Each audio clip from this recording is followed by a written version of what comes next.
Hello, that old man. Go off and leave your lovely wife behind. It appeared out of nowhere. My wife was staring down at four fat thugs who appeared to be salivating at her. By contrast, these young men were obviously drawn to my youthful-looking and diminutive wife, who you would never know is over 40. However, as I get closer to my late 50s, my appearance doesn't exactly match my wife's. I am mistaken for her dad sometimes too, which gives the impression that I'm a pretty ordinary-looking guy. It appears that I am acknowledged as her spouse here. Though considering the circumstances, it might be a little improper, I must admit that I'm a little relieved. My wife has likely been approached by guys in a flirting manner before, having been approached by them frequently since she was a little girl. I was temporarily caught in thought as I witnessed her being hit on in front of me, something I had never experienced before. Shouting at them would be disrespectful for a grown man, and ignoring them is unlikely to make them back off. One of the irate young men reached out for my wife as I stayed where I was told to go. "Are you ready for this?" she asked, pushing his hand away at that very time. The thugs all said, "Huh," almost simultaneously, but I unintentionally said the same thing. In retrospect, I see that this event served as the impetus for me to take back control of my life. Bob is my name. This year is my 57th birthday. I'm regarded as tall for my age group at 6'3". Even if I'm not particularly agile, I think I still have respectable muscles and dexterity. That being said, I'm not easily intimidated, even if some punk gets on my nerves. It is most likely because of my military service that I am still physically fit at my age. I was in the military when I was younger. It appears that I was once stationed in a nation ravaged by protracted civil conflict. There, citizens engaged in gunfights under the command of rebel fighters, putting even youngsters in danger every day. Although the villagers might not have felt comfortable trusting a stranger like me, I try my best to safeguard them. The explanation for the frequent apparently and the ambiguous information seems to be that I lost both my right arm and my memory there. I awoke to find myself in a hospital bed. The sight of my bandaged body hurt more when I started to recollect things than the ache itself. Even more painful than the suffering was losing my identity. I couldn't remember my name, but I could still remember the words. I could comprehend. I knew the names of the objects I saw, and I knew what was necessary to survive, but that was all. Me? Who am I? From where am I? All traces of my identification had vanished. Now, how am I meant to live? My wife Catherine was the only source of hope I had in the depths of my sorrow. She never missed a day of visiting me while I was in the hospital. She was always by my side, even though I wasn't married, and to be honest, didn't even know who she was. "Even if you forget about me, it would be great if we could make a lot of memories from now on," she said to me. We got married, and she acquired my last name once I was released from the hospital. I had no place in the military and had to be discharged because I had lost a portion of my body and my memory had not returned. I was then paid a substantial sum of money. I could live off of it for the rest of my life if I was thrifty. It was enough money. However, I started looking for a job because I didn't want to do nothing. My dominant arm and memory were gone, so the occupations I could do were limited, and I got turned down for multiple jobs during interviews. I eventually got recruited by a tiny cleaning company. I was given assignments to clean offices and schools, locations where I could still function even without one arm. Though I couldn't recall my history, I had a happy life. Above all, my dear wife Catherine was waiting for me when I arrived home. I made the decision that this was my life going forward and that I would be happy to live out my days with Catherine. I retired at age 55 per her recommendation. Luckily, Catherine worked, and we had enough money saved up to live well in retirement. My intention was to work as long as possible, but I didn't want to worry Catherine, so I made the decision to retire. But again, I never really had any interests, so I had lots of spare time after I retired. My daily walks would qualify as a pastime if I had to choose one. I began going for nearly daily walks. That Monday morning was so lovely. I made Catherine's breakfast as usual and said goodbye. I got out of the house at about 9 in the morning, having done the laundry and some light cleaning. I suppose you could refer to me as a stay-at-home spouse because my primary responsibility is cleaning. Buying dinner at the grocery store was a regular stop on my way back from my morning stroll. There is a big housing complex on my walking route, and there is a big park in front of it without any playground equipment. I used to take breaks on the bench in the corner, which was my favorite place to be. The park felt homey in spite of its open layout, which contrasted with the European-style design of most American parks. I took a book out of my reusable bag and started reading the mystery novel I was halfway through while I sat on the bench. Nice weather, isn't it? The man, who I assumed to be somewhat older than myself, came over and said this kind of greeting while sporting a soft smile. Yes, the day is pleasant. While I don't have a lot of social anxiety, I am a bit of an introvert, so I frequently feel uncomfortable striking up a conversation with someone I just met. I apologized awkwardly, but the man gestured to the bench without seeming annoyed. Mind if I sit here? Oh, right. There is space for 2 people on this bench, but I was seated in the center with my luggage next to me, making it impossible for anyone else to sit there. I'm sorry, my bad. With haste, I stepped to the bench's edge and settled my eco-friendly bag on my lap. He sat next to me and said, "No worries, I just wanted to chat with you for a bit." Talk to me. It's never happened before.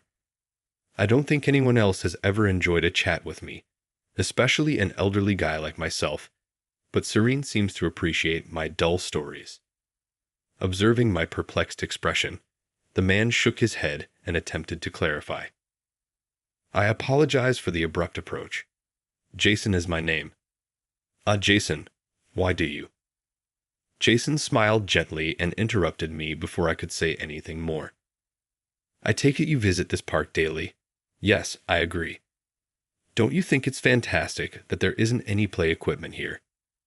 Given there isn't any playground equipment, I think it's more a plaza than a park, but given it's called Johnson Park, that makes sense. I'm not the type to mince words. Would you be willing to give some supplements a try? Add-ons? Does this man also sell health products, I wonder? Did he simply happen to choose the middle-aged man who appears to be a sports enthusiast to pitch to? Since this is a sample, it is provided to you at no cost. Kindly give it a try if you'd like. Jason said calmly, yet he pressed the pill into my palm. Well, if it's a free sample, you should probably take it. I could always throw it away instead of taking it. It appears to be just like any other drug at first glance. Please accept it. I'd like to know what you think when I return. Just as I'm staring dumbfoundedly at Jason as he briskly walks off the bench, he looks back. See you again, Bob. I winced from a sharp headache, and I couldn't stop thinking about Jason's kind expression as he called my name. Did I really tell him my name? Wait. When I told Catherine the event that evening, she advised me to discard the supplement. You ought to alter your walking path as well. It's advisable to stay away from this person as he seems hazardous. Catherine makes a valid argument. Ultimately, taking drugs from anyone other than a pharmacy or doctor would only be the action of someone seriously lacking in judgment. Naturally, I'm not going to accept it, but I feel horrible if I did the next time I see him. Since I'm not very good at lying, I'd probably come out as biased.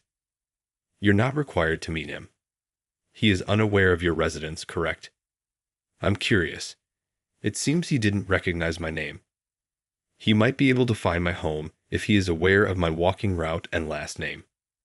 Call the police if, by chance, you run into him. He is undoubtedly a villain. I sense something is off. Despite not being a fortune teller and without psychic abilities, Catherine's intuition frequently proves to be correct. I am aware that in her case, it should never be taken lightly, even when it is just a hunch. The following day, I followed her suggestion and altered my walking path. I even picked roads I had never driven on before, going past houses I had never seen. I realized how boring my regular walks had become because of the novelty of these strange sights. Despite having lived in this area for more than a decade, there is still a great deal I don't know. I was watching the cars go by from an overpass when I felt a nudge from behind. I nearly toppled down and frantically clutched onto the railing with my left arm. The individual who had attempted to push me was nowhere to be seen when I turned to look around. I stepped onto the pedestrian overpass, stepped over the railings, and sat down right away. I sat there stunned that I had fled, and waited for the shaking in my legs to stop. I had no doubt that I was being pursued. A few days later, I was shoved while waiting at the lights, flower pots dropped from above, and there was a near fall from the overpass. Although I was able to avoid these threats, I couldn't forget that someone attempted to burn my house on fire. Fortunately, I saw it immediately, and it was only a small fire, but now there may be a risk to my wife as well. Thus, I grudgingly dialed the police. Although they can't guarantee safety around the clock, they promised to step up patrols and be prepared to act if something unusual occurs. It's kind of comforting to know that someone is watching. To be honest, as long as Catherine is secure, I won't mind. It is all that matters to me. And then there was calm for around a week. Perhaps they fled when they saw the cops stationed nearby. I have no problem with that. It doesn't matter if they are discovered or not as long as they remain hidden. Jason has not gotten in touch, and there have also been no incidences. We went back to our regular lives, and Catherine appeared relieved as well. Then suddenly it occurred to me, how about we go on a vacation? I could take a little longer off, she proposed. A travel abroad. Spain was Catherine's dream destination. Although we had spoken about visiting there for our honeymoon, we opted not to spend all of our cash at that time due to the unpredictability. We decided to take a trip to Savannah, Georgia, instead. Catherine fell in love with Savannah on that trip, and she has gone back numerous times since. This time, I was shocked to learn it was an international excursion instead of my anticipated return to Savannah. It's all right. Come on, let's go. Our honeymoon was not permitted to be overseas. Actually, it has been nearly 10 years since our previous journey. Said I. We both had jobs and rarely got time off together, so it had been quite some time since our last real vacation. I smiled as I watched Catherine excitedly making plans to acquire new clothes and luggage for the trip, and I started to get excited about the international trip as well. I looked down at my missing right arm, missing from the elbow to the wrist. Where had I been assigned? I never asked pointed questions about that time because Catherine didn't enjoy talking about it. As a result, I'm not sure of the location or the circumstances. There had been fighting, but I didn't think it was Spain. Getting on an airplane could remind you of something. A ghostly ache shot through my missing arm, but I forced myself to ignore my pessimism. I started looking up tourist destinations in Spain online and making a list of the places I wanted to go. We followed through on our travel arrangements for the following month. We arrived at the airport 2 hours ahead of schedule and made plans to unwind in the lobby. Even though it wasn't my first time traveling overseas, I had forgotten all about the week-long stay, like it was the first time. Hoping not to get homesick, it would seem that the flight to Spain would take a while. Since I have trouble staying motionless for extended periods of time, the idea unnerved me. I said to Catherine, "I'll get us something to drink," and she said she wanted to explore the airport as we strolled. She was 40 years old, but her youthful zeal remained. I laughed and followed her around while she happily clasped my arms. "Hey, old man, why don't you leave that beautiful lady and go home?" Abruptly, a voice spoke up. Straight ahead of us was a bunch of men. Startled, I took a step back and dragged Catherine with me. She staggered and slid to her back. With haste, I knelt next to her, giving her back support, and asked the men, "What do you want?" Looking up at them. "Did you miss that?" I guess elderly people have hearing problems, laughed loudly in jest. What made it so humorous? We'll tend to her right now. You can go, old man, one of the men said, shooing Catherine away with a motion akin to chasing away an animal. But Catherine pushed his hand away, peering down at the guys with a tone that was unusually acerbic. She replied, "Are you ready for what's coming, Not just the guys, but even myself was surprised. Is Catherine a martial arts practitioner that I'm unaware of? Even though we had been dating for a while, I had never heard of anything like this. However, perhaps she had acquired some knowledge during her childhood. Is this actually going to be a battle that happens right here? Not in a manner. She was really looking forward to the vacation, so she wouldn't ruin it. Furthermore, I find it impossible to envision her engaging in physical combat. Does that imply that I have to intervene? I was stunned when I fixed my gaze on Catherine's face, and she returned the stare. Her look conveyed a range of difficult-to-pin-down feelings. After a brief moment of eye contact, Catherine turned away and bit her lower lip. I was unable to fully comprehend Catherine's emotions, and strangely enough, the males did nothing either. Everyone in the area was feeling uncomfortable as the situation came to a standstill. I answered, "Sorry, I apologize." But then I said, "Why are you apologizing?" I tried to ask Catherine for explanation because I was confused, but it appeared like the men were getting impatient. Roughly grabbing my jacket collar, he said, "Hey, don't ignore us like that," and made me stand. His power, derived from what seemed to be a roughly 6'5" body, matched his intimidating appearance. Anyone might be knocked out with a single blow from those enormous arms. "Come at me, man." He let go of my collar and demanded a fair fight, which surprised me. How was he thinking? Catherine's intents are beyond my comprehension. I'm so confused that, to be honest, I don't feel like talking to anyone. I don't think I could survive a fight with a person that big. I am almost 60 years old, thus I am the most aware of how susceptible my body is to injury. The man did not hesitate to raise his fist upon noticing my concern. I flinched, expecting my left cheek to be broken, yet all around me seemed to be moving slowly. His right hand was approaching me slowly. My body automatically reacted when it saw his onslaught. My left hand struck him in the left chest with a counterpunch that felt almost like it was being sucked in. His eyelids were rolled back as he lay in front of me the following second. My pulse was racing. I made an effort to relax, yet oddly, my mind was very at ease. Everything seemed so far away, like though someone else had seized possession of my body and I wasn't myself. Somewhere a woman's cry resounded. I must have knocked the man down in front of her. That's when I was able to move once more. I yelled at the man who was still and frothing at the mouth. However, there was no reply, no respiration. I tried to feel his chest and wrist for a pulse, but there was none. I went white. "Hey, come on, breathe." I tried CPR as best I could recall, but it didn't work. The other men merely stood there in awe, not knowing what to do while the man refused to move.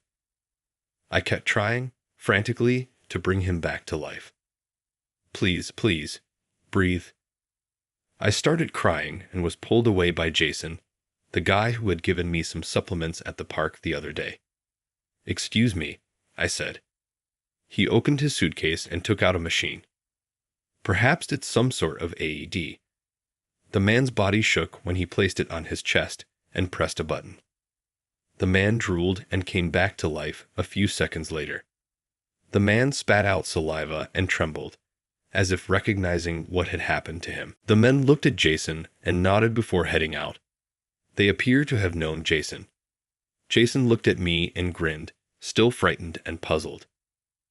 "Let's have a talk somewhere we can sit down and relax." I called off the vacation. Neither Catherine nor I were feeling like taking a vacation right now. I later gave the security officials who had come an explanation of the entire situation. Since I was the aggressor, they had an obligation to turn me over to the police. However, the man I had injured did not file a report. Jason testified on my behalf and proved it was self-defense. Therefore, there were no legal issues, and I was released. Despite having a slim chance of making our flight, Catherine and I chose not to enjoy the vacation, so we canceled. We went home with Jason, who wanted to talk in a quiet place. Surprisingly, Catherine proposed that we have a conversation at home instead of the neighborhood cafe where I had intended to meet him. It was meant to be Jason and Catherine's first meeting. I questioned why Catherine would welcome such a man into our home, because she seemed to dislike Jason for giving me some suspicious medicines. Maybe this was her way of repaying him for standing up for me during the airport incident after all. When we arrived to the residence, we didn't waste any time in small talk and got right to the issue. So, where should we start? With his palms facing up, Jason shrugged while sipping the coffee that Catherine had made. To tell the truth, I have no idea what the hell is going on with me right now. Could you first tell me who you are, if that's okay? Jason closed his eyes and slowly nodded. Obviously. I am a physician by profession. As for our relationship, Bob, you were previously one of my patients, but I've retired from active practice. Client? Oh, I forgot who my doctor was. I suffered a serious injury when I was still in the service and was out of commission for a while. I started to say something about that moment in appreciation, looking down at where my right arm used to be, when Jason interrupted. Please don't thank me. I'm not worthy of it. What do you mean? Jason inhaled deeply, then released it gently as he raised his head to the ceiling. What has Catherine told you about your past? How was that? My past. The past I can't even begin to recall. I told Jason all I could recall, including the fact that I had no recollections of that period of time, and that I had once been a soldier who lost his right arm while performing his duty. Jason listened closely to my explanation, his eyes displaying a mixture of sorrow and sympathy. When I was done, all he replied was, I see. Should I tell them the truth? He questioned, turning to face Catherine. Catherine said nothing. Jason asked me to remain calm as he revealed the facts to me, taking her silence as permission. To begin with, Bob, you weren't your typical soldier. You served on a special operations squad. Hold on. Wait. What, you're claiming that I was on this special operations team and not in the military? Has Catherine been deceiving me then? To be honest, I couldn't care less about the specifics of my past, like if I had been a soldier or a member of a special team. However, it was shocking to learn that Catherine might have lied. Jason's statements felt validated by Catherine's silence. Please settle down. Catherine undoubtedly had good reasons for withholding some information from you. I take it that she wouldn't lie maliciously. Catherine said nothing, her expression expressionless. Let me explain, even if you might not get or accept this right away. You were assigned to a team tasked with ending a civil war in a certain nation. Even I don't know the precise details of who exactly commissioned this mission. Only the highest-ranking officials were aware of it. Regardless, you traveled to that nation, and the war was won as a result of your efforts. Like I was being praised with pride, I felt as like I was listening to someone else's heroic tale due to the shock of Catherine's apparent lie.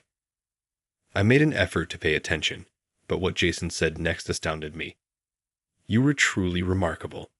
96 lives were lost by you alone, after all. My mouth hanging open must have made me look stupid. I couldn't tell if Catherine was crying because she saw my response. Naturally, you cannot be compared to some random criminals in these circumstances. Saying that you had already neutralized opposing forces with overwhelming power is probably more accurate. However, queries also surfaced at the same moment. Questions I put forward. Indeed, does peace make sense if it comes at the expense of other people's lives? Depriving others of their life. Yes, I had expected that to happen, especially since I thought I'd lost my arm in battle. But 96 people? I was shocked by the amount and couldn't contain my feelings. Bob, it's all behind you. The major point is still to be made, so don't feel bad about it just yet. Nothing could be more startling, in my opinion. My vision grew fuzzy, and my breathing became irregular. My brain seemed to be trying to black out in an attempt to escape reality. Whoosh! I gave myself a hard slap across both cheeks. Tell me. Kindly proceed. I will never flee. I'll confront my history. Someone from the top of the organization has ordered that you, poor, injured, and recuperating, be taken out. Why would you aim for my life? Individuality is not something a soldier should possess. That should apply to any unit. The unit as a whole may disintegrate if everyone begins to doubt their own conduct, as this will disrupt the chain of command. Because it's long, I won't get into the specifics. First of all, the reason you were hurt was because you were such a formidable presence in combat that the other opponents were unable to stand you.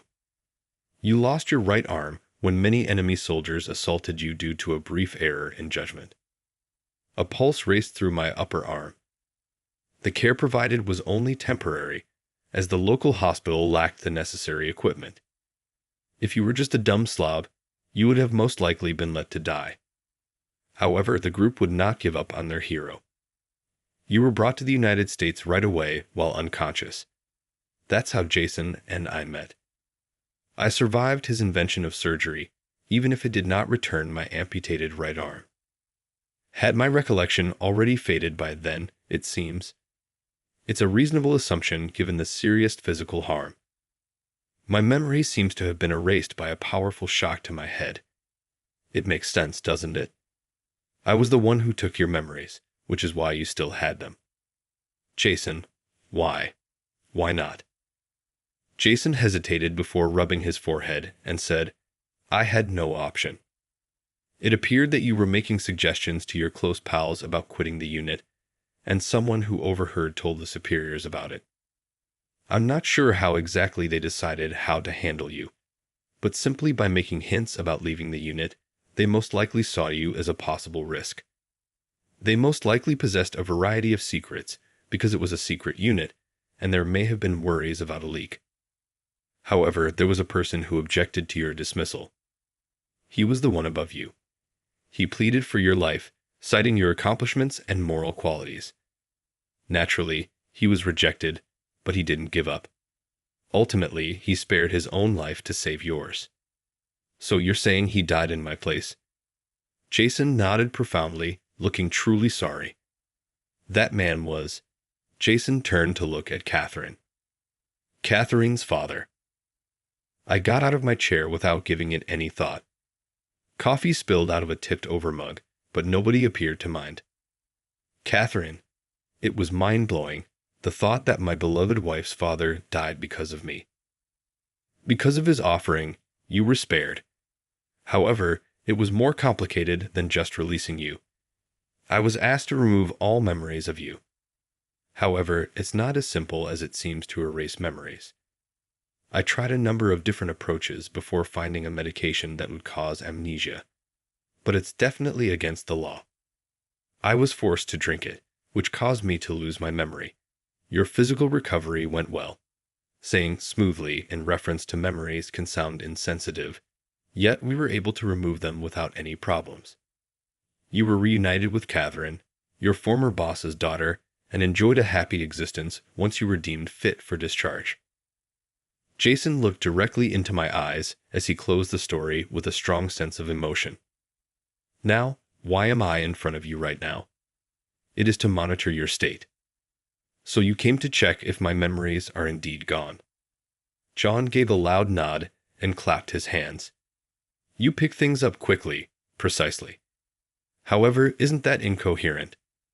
Why tell me everything about the past if your duty is to make sure I forget everything? Jason responded with a cheeky grin. You really pick things up quickly. It's easy. The group you were a part of wants your memories erased forever. Thus, all you have to do now is retake the amnesia medication. However, you would be suspicious if I instructed you to drink this out of the blue, wouldn't you? Similar to how you threw away the vitamins I gave you before. I made the decision to be open and ask that you only drink it if you want to for that reason. It will be removed from your mind nevertheless. Why not use this space to reveal the organization's secrets? Thus, Bob, if you accept this, then everything will work out. Jason held up a single pill in his palm and winked. This is the memory-erasing drug. Indeed, compared to the last version you took, this one is safer. Proceed. Accept it. Jason pressed the tablet firmly into my palm. With a sigh and a phew, he finished his coffee. It must be dry in his throat from all the talking. This lifts a weight off my shoulders. I'll forget about Catherine if I take this. Furthermore, I might possibly lose my identity. I was so overcome with terror that I just gazed at the pill in my palm. Don't you want to enjoy a quiet retirement with your spouse? I mean, a wise guy like you knows what I mean, right? Is there nothing else I can do? Ultimately, for someone like myself who has taken so many lives, to now yearn for my own happiness is rather bold. Furthermore, losing my memories seems like a tiny price to pay if taking this medication guarantees that Catherine won't suffer any harm. However, I apologize. It's too much for me. Don't give up, Bob. Don't lose heart after all this. Living under continual observation all the time. I want to save my memories of Catherine, not lose them. Even when she lied, Catherine has always supported me without question. It is not significant. She did it, I think, for my benefit. Furthermore, I have no doubt that she is not the type to take advantage of others. Above all, she is not the type of lady who would accept saving herself at the cost of another's suffering. I trust her because of this. Even her falsehoods are forgiven. I'm not sure what this group has in store for us, but I'll do everything in my power to keep her safe, even with my aging body. In addition, I'm lacking an arm. Little that I can do. To be honest, I'm not sure if I can keep Catherine safe till the very end, but I can commit the rest of my life to her and live it with her. Whoa, choking. Then Jason started throwing up. Catherine was unfazed, but I was stunned. Is this the last one? I've kept my word, right? Jason scowled at Catherine, who returned his icy stare. How does your own medicine taste? Where did you get this? You will not need to know. Even if I told you, you would forget. Jason writhed in agony, cursing, for 10 or so minutes before collapsing. After a while, Catherine turned to face me and started crying. Before, she had been staring down at Jason. That's finished. Lastly, I'll divulge everything to you. All he wanted to do was try his medicine. Jason woke up an hour later and couldn't remember who he was. I brought him to the local police station and told them I had discovered an old man wandering around, leaving the rest to be handled by the police. Given the consequences of the medicine, I don't think he'll be retiring peacefully. Catherine was waiting for me when I got home, having cleared up Jason's mess. While much of what Jason claimed was accurate, there were some discrepancies. Apparently, her father had told her about my predicament. When I was injured and could no longer serve as a soldier, the organization first intended to use me in a support capacity. But John was against that. He wanted to use me to test his medicine. He suggested wiping my memory and then kicking me out of the company. Jason's perspective was taken into consideration since, it appears, he had family members in positions of authority inside the company. I was used as a test subject to demonstrate the efficacy of his medication. I took half of the medicine, having deftly crushed it in my hand before ingesting it. Catherine saw this and came over to me, weak and drooling, and took the half pill out of my fisted fist. I looked at Catherine as my consciousness began to fade. With steely eyes, she told me that she swore revenge upon Jason. It turned out that Jason's evil advice had also caused Catherine's father to pass away. Catherine's father was genuinely acting in the guise of taking responsibility for his workers, despite the fact that he had opposed making me take the unknown medicine until the very end. Catherine harbored a deep-seated grudge against Jason between her father and myself. However, we later got married and led contented lives. Catherine thought about moving on and living in peace with each other. She secretly hoped that I would never lose my will to fight and my need for revenge. She desired for us to face and defeat our adversary as a team. However, she struggled within for a long time, not wanting to ruin my hands one more. Then the chance presented itself. Catherine achieved her purpose by keeping an eye out and inviting Jason to our house. I apologize for my lies. I know you're upset, but I was unable to forgive him, especially for Jason. If you wanted a divorce, I could understand, Catherine remarked, forcing a grin. It was obvious to everyone listening to her tremulous voice that she was trying to project bravery. Not me alone. I don't blame you for lying, Catherine, and I would have wanted to exact revenge on your father for standing up for me until the very end, I said to Catherine. I can't remember her father or the feelings of that period, though I do remember it in a vague way. Even so, I have to have thought that was completely inexcusable. She is not affiliated with the group, thus she is unaware of the specifics.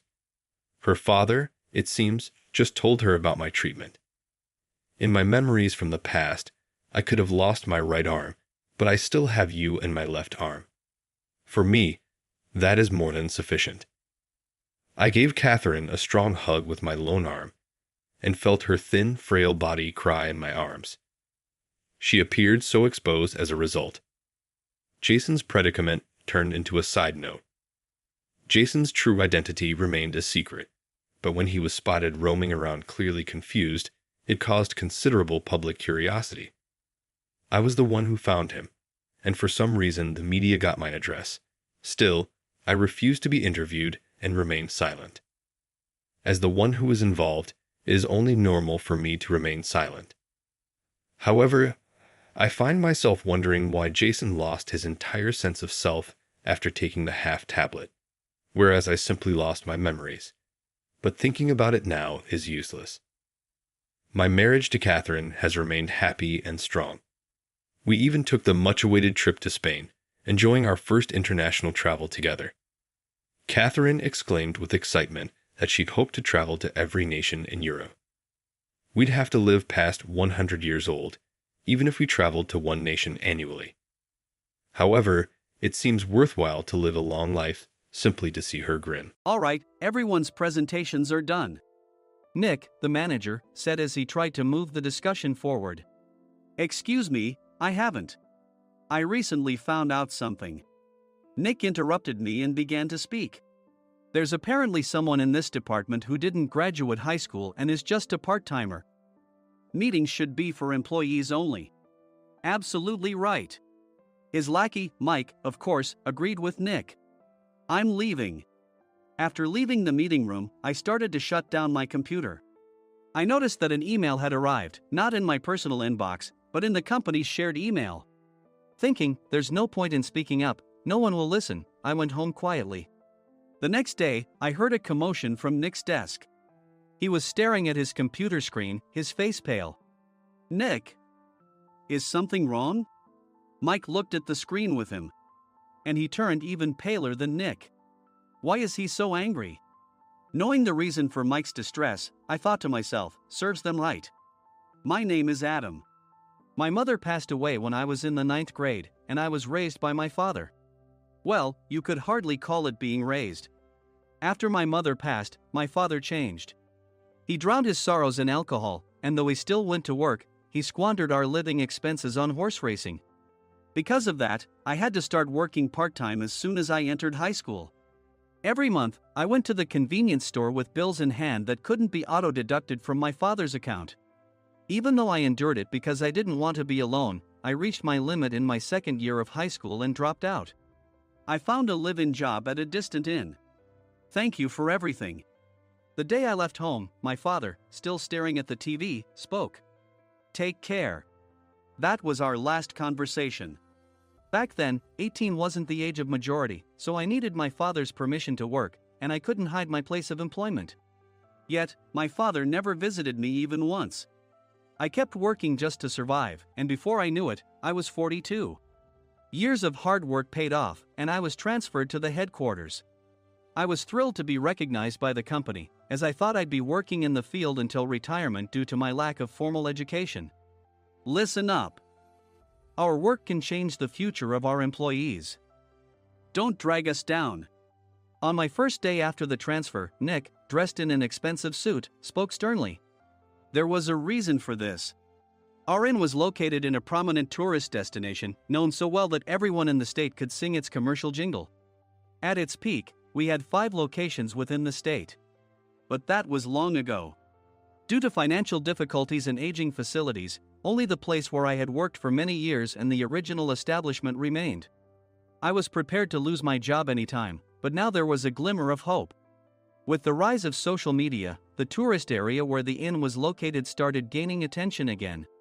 Depending on how hard the sales department, where I was transferred, worked, we could either thrive or be forced to give up this prime location to the new hotel chains continuously popping up. For Nick, who had switched careers from another industry to strengthen our sales, this was a battle he couldn't afford to lose. I understood why he had to be strict. I will do my best. Nick sneered at my enthusiastic declaration. Did you not hear what I said? I'm sorry. I thought I was listening carefully. Out of habit from years of customer service, I apologized reflexively, though I had no idea what had offended him. Someone was watching me with a smirk. In this department, there are those who are expected to excel and those who have been shoved here because they have nowhere else to go. You are the latter. It was Mike, the section chief. He's 7 years younger, at 35. But he was called to headquarters much earlier than I was and had been moving around within the headquarters ever since. I'm not jealous, but I can't accept that he's my boss. Graduating from a prestigious university, he has an unusually high pride and caused many problems as a newbie, making things very difficult for me when I was the front desk leader. When I found out Mike was transferred to the sales department a month before me, I was disheartened. Mike is right. With just a middle school diploma, there's not much you can do. Don't even think about achieving results. As if I didn't exist, Nick remarked, I'm thirsty. Mike eagerly ran to the coffee maker. It seems Mike is Nick's lackey. I regretted being happy about my transfer to headquarters, wishing I had stayed on site forever. Send a direct mail to every company on this list by the end of the day. Nick only assigned me tasks that even a new graduate could handle. What? There are over 1,000 companies. You want me to send to all of them by today? Yes, if you and your fellow misfits split the work, even those with nowhere else to go should finish by today. I glanced at the employees typing away expressionlessly. They were worn out from customer service, only thinking about leaving on time, or were women reassigned after having children, with zero motivation for work. Even Sam, a new graduate from the same university as Mike, who was supposed to be among the expected achievers, had no enthusiasm for the job, having joined the company wanting to do customer service. I don't care what they say, I plan to quit anytime, he said. Only Nick and Mike were highly motivated, making all the decisions between the two of them. I originally only wanted to work at the inn to survive and had no particular attachment to this job.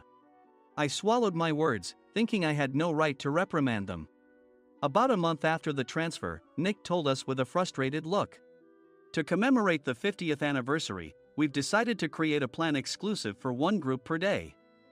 Originally, Mike and I were supposed to come up with it, but our president, Mr. Thompson, insists on hearing everyone's opinions. So, you all get a chance. As Nick explained, Mike began handing out prints. Make sure not to embarrass Nick. If your ideas are half-baked, you'll have to redo them. It seemed that they had printed his handwritten notes by Mr. Thompson, which included several questions and a section for free responses. It made sense why Nick had to seek our input, given that all responses had to be submitted to Mr. Thompson.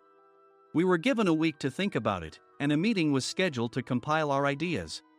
My plan is to let guests enjoy both the old and modern America. Nick began the presentations. Guests would watch a master confectioner at a nearby traditional sweet shop make sweets in front of them. The welcome drink would be premium tea in a bottle. Nick's plan was certainly attractive. After his presentation, Nick called on us to present in the order we were seated. Just as I stood up for my turn. All right, everyone's presentations are done. Excuse me, I haven't. I recently found out something. Nick interrupted me. There's someone in this department who didn't graduate high school and is just a part-timer. He was likely talking about me. I joined the company as a part-timer and was made a full-time employee when I turned 20. That was 20 years ago, so Nick and Mike probably had no chance to know until recently. Meetings should be for employees only. Absolutely right. After that, Nick kept creating opportunities to solicit everyone's opinions, purposefully excluding me from speaking. The meeting unexpectedly heated up and went past the scheduled end time. A few people asked to leave, and the discussion continued with the remaining few. Still here? Normally, you'd leave in that situation. Though I had no attachment to the job initially, hearing kind words from customers made me want to make them happier. For someone like me, with nowhere to go, the inn was my home and customer service was my life. I felt pathetic about my current self. I'm leaving. I left the conference room and started shutting down my computer. I noticed an email had arrived, not in my personal inbox, but in the company's shared email. Thinking no one would listen to what I had to say anyway, I quietly went home. The next day, while preparing the DM as instructed, I heard a commotion from Nick's desk. In his haste to stand up, he hit his knee on the desk.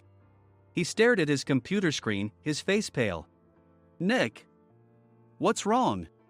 Mike, thinking he should be the first to rush over, approached Nick while still wearing his coat. He peered at the screen with Nick. And he turned even paler than Nick. Why is he so angry? Who is responsible for this company? Nick, more irritated than ever, asked, and Mike answered without checking. Probably Sam. Sam wasn't there because he was attending a morning training session for new hires. Nick gave up on getting angry and returned his gaze to the screen. They were looking at an email that arrived right after the end of the working day yesterday. Apparently, no one, including me, had checked it before leaving. The email was from a large company that used us for their annual employee trips. The president and executives of that company also frequently used our services personally. President of the company, Mr. Mason himself had declared that neither he nor his company would ever use our services again. Well, some companies cancel their employee trips or stop using our services due to financial struggles. Let's just move on. Mike kept wiping the sweat from his forehead with a handkerchief. Knowing why Mike was so agitated, I quietly watched their interaction. Do you know how much revenue we get from that company?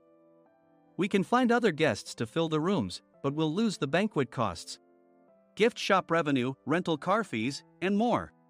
Moreover, the gifts were supposed to be prepared by the traditional confectionery shop involved in Nick's proposed plan. If it's known that we incurred such a huge loss at this critical time, Nick's position in the company would be jeopardized. Nick took a deep breath, seemingly trying to calm himself. All right, Mike. Go to New York right now and apologize to Mr. Mason. What? You're coming with me, right? I have urgent work to do. I trust you, which is why I'm entrusting this to you. Please. Mike, believing Nick's sincerity, agreed with a determined look on his face, saying, yes. That's Nick for you. Even if Mike went to apologize, Nick would shift all the blame onto him if the client didn't change their mind. Well, it was Mike's fault to begin with, so it served him right. About 3 hours later, Sam answered a call from somewhere and repeatedly apologized, saying, I'm very sorry. Everyone watched to see what was happening. After ending the call, he informed Nick with a weary tone. When Mike arrived at the client's company, he only made things worse, further infuriating Mr. Mason. He was demanding, get his boss here immediately. It was no wonder Sam was exhausted, dealing with such a call right after returning from training. What is that idiot doing? All right, Adam, you're coming with me. If sacrificing Mike didn't work, then I must be next. Normally, I'd want to refuse at all costs, but I saw an opportunity in this situation. If I can be of assistance, I'd be happy to join you. I obediently followed Nick, and we flew to New York. When we introduced ourselves at the reception, it became clear how serious the situation was. As the receptionist personally escorted us to the president's office. Angry voices leaked through the door, making both Nick and me uneasy. "Excuse me. I'm Nick, the supervisor. I understand my subordinate has caused you trouble, and I deeply apologize." Nick, with his experience in the corporate world, knew enough to offer an apology before excuses. However, his customer service skills left much to be desired. I sighed as I saw Mike trembling like a small dog in the corner of the room. "What kind of training are you giving your subordinates?" Mr. Mason glared at Nick with a red face. The intensity of his gaze made even Nick take a step back. Regrettably, I joined this company only 2 years ago and was unaware of Mike's issues. I should have identified his shortcomings sooner. Indeed. I should have realized sooner. No sensible person would come to apologize and then give a lengthy presentation on the drawbacks of not using their in. Nick froze, his mouth slightly open. Suspecting the worst, I picked up the documents that had fallen to the floor. It seemed Mike hastily prepared these documents on the plane, listing the disadvantages. Disadvantage 1: if you change the venue for the company trip, employees might suspect it's for cost-cutting reasons, leading to a negative impression. Reading it aloud half-jokingly, Nick snatched the papers from my hand and checked the contents with a furious expression. Among the stack of documents was a receipt from a nearby convenience store's copy machine. I felt a pang of dread, hoping he hadn't shown the receipt as well. What do you think he said when I asked what kind of nerve he had to do this? I'm very sorry." Faced with the dire situation, Nick must have thought there was nothing left to do but apologize. In a voice smaller than I'd ever heard from him, he uttered words of apology. He said, "I'm a Harvard graduate. I don't believe I said anything wrong." "Mike, what have you done?" Forgetting his plan to pin the blame on Mike, Nick yelled loudly, even in front of Mr. Mason. "I didn't do anything wrong." "You're still saying that? Look at him." Mike pointed at me with a shaking hand. "I was assigned to headquarters in my 20s and now I'm a section chief. This guy only made it to headquarters at 42. Everything I've done proves I was right. So why are we losing the contract?" Having said his piece, Mike collapsed to the floor. "Of course. You were sent there because you had nowhere else to go." Mike never expected to hear such words from someone he looked down upon. He lunged at me, and Nick hurriedly stepped in to stop him. "Mr. Thompson told me Mike is a quick thinker, and to take good care of him." There's no way he was pushed aside. "Don't make things worse here." "He didn't say quick thinker, he said only quick-witted, didn't he?" I don't remember that part." I recalled the many troubles Mike caused when he was a newbie.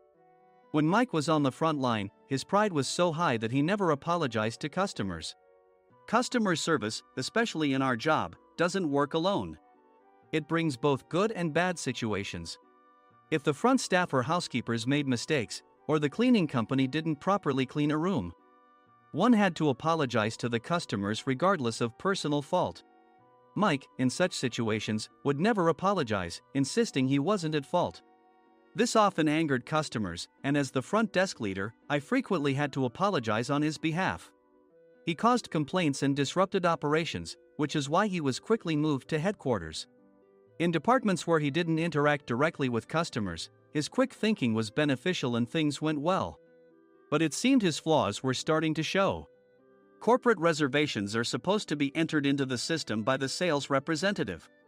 But a quick check yesterday revealed that more than 10 items were missing from the client's reservation. The handover document clearly stated what needed to be prepared.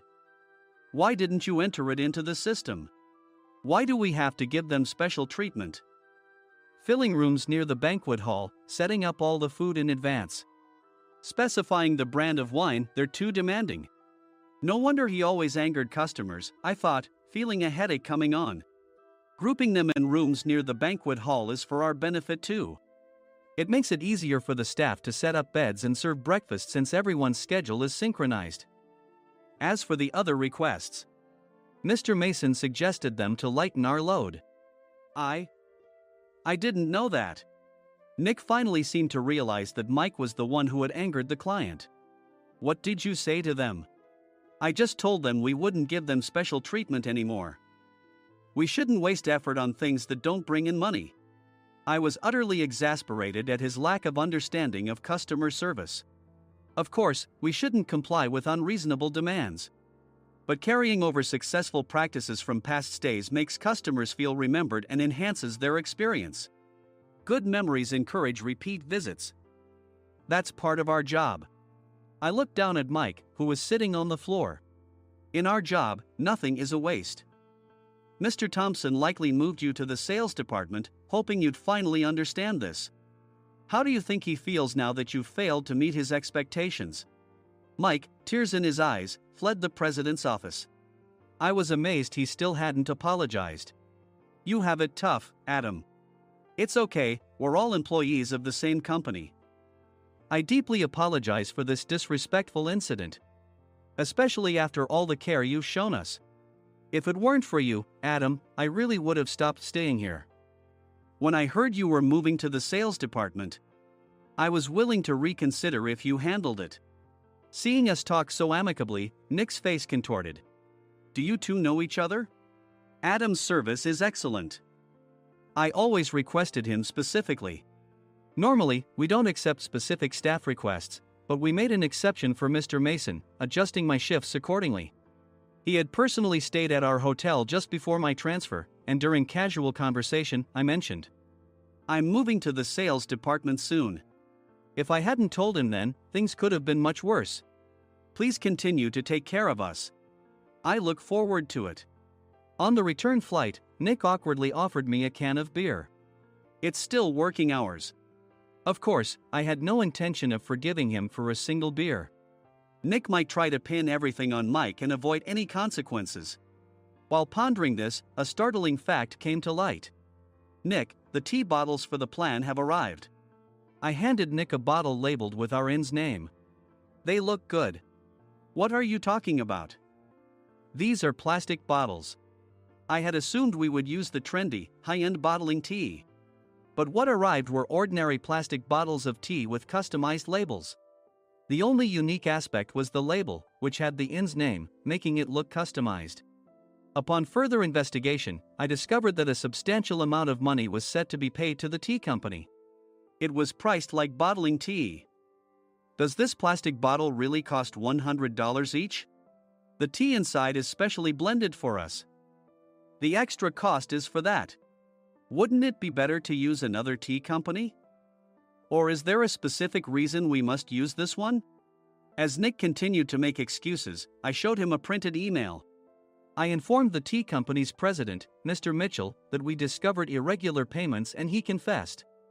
He said you two were high school classmates and planned to split the extra money. That idiot. Why did he confess? That's not important. You should worry about yourself, this could turn into a police matter. Opening the bottle cap, I suggested. How about calming down with this tea? It supposedly has a relaxing effect. Nick drank the tea frantically. In the following days, decisions were made about their fates. Mike was reassigned to the General Affairs Department, with no chance of transfer or promotion, as per Mr. Thompson's orders. As for Nick, since the payment to the tea company hadn't yet been made, he narrowly avoided legal trouble.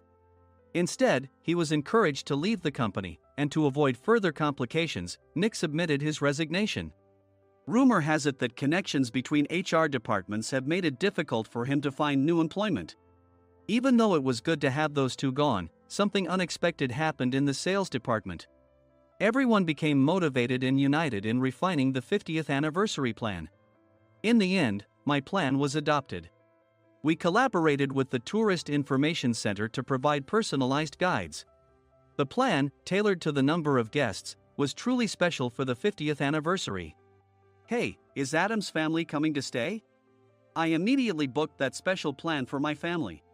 Sam noticed it on the reservation list and quickly picked up on it. Yes, I'm inviting my father. That's great. I might invite my parents too. I lacked the courage to face my father just as Adam. But here, with the confidence Mr. Mason praised, I felt ready. The 50th anniversary plan was a perfect opportunity to reconnect with my father. I hoped to bring back the days when we could laugh together as we once did.